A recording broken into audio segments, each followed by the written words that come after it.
നമസ്കാരം. ഇന്ന് ജൂൺ 26 ലോക ലഹരി വിരുദ്ധ ദിനം.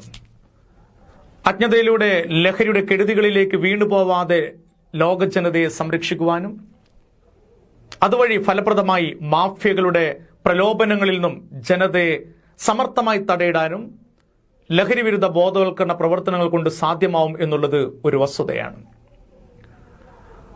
തലച്ചോറിനെ പ്രവർത്തനക്ഷമമല്ലാതാക്കി താൽക്കാലികമായ അനുഭൂതികൾ മാത്രം നൽകി പിന്നീട് ഫലപ്രദമായ മരുന്നുകൾ പോലുമില്ലാത്ത മഹാരോഗങ്ങൾക്കും ഒടുവിൽ മരണത്തിനും വിട്ടുകൊടുക്കുകയാണ് ലഹരി വസ്തുക്കൾ.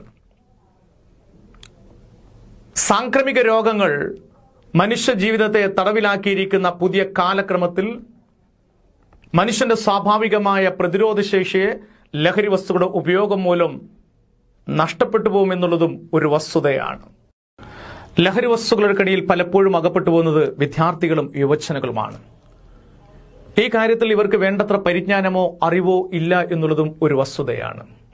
പലരും ഒരു കൗതുകത്തിനായി തുടങ്ങുകയും പിന്നീട് കാട്ടുതീയേക്കാൾ വേഗത്തിൽ പടർന്ന് പന്തലിച്ച് സമൂഹത്തെ കീഴ്പ്പെടുത്തുകയാണ് ലഹരി വസ്തുക്കൾ. ലഹരി വസ്തുക്കളുടെ ഉപഭോക്താക്കൾ ഒരിക്കലും തിരിച്ചു വരാൻ പറ്റാത്ത മഹാഗർത്തത്തിലേക്കാണ് പതിക്കുന്നത്. ലഹരി വസ്തുക്കളുടെ ഉപയോഗം മൂലമുണ്ടാകുന്ന വിപത്തുകളെക്കുറിച്ചും ലഹരി വസ്തുക്കളിൽ നിന്നും മാറി നിൽക്കേണ്ട ആവശ്യകതയെക്കുറിച്ചും പുതുതലമുറ പ്രത്യേകിച്ച് ബോധവാന്മാരാകേണ്ടതായിട്ടുണ്ട്. ആഗോളതലത്തിൽ നടക്കുന്ന ഈ ബോധവൽക്കരണ പ്രവർത്തനത്തിൽ നമുക്കും കൈകോർക്കാം.